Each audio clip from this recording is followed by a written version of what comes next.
And as we know, hail damage is something that happens all around the world, and the people from Apex Crane are just delivering a new set of shingles for the roof with their freight liner, and they're just going up to take them up on the roof now.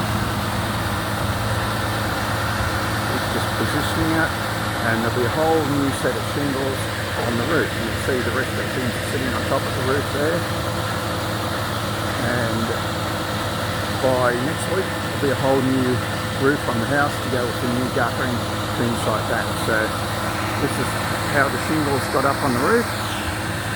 Nice people from Apex Crane. The whole street is under construction from the damage of a storm that went through here. Everyone's getting new roofs, new shingles, things like that, and up they go.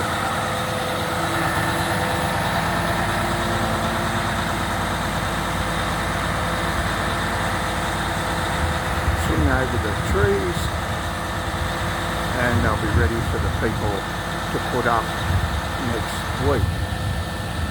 I'm not sure why it's this week's clearing the trees there, and that's the new shingles for the house going up. And this is in Calgary, Alberta. They don't worry about hard hats or things like that. I don't know how they're going to sit in there, but they obviously know how. So if you know anything about putting shingles on the house and things like that, let us know. Otherwise, give us a like and join the channel.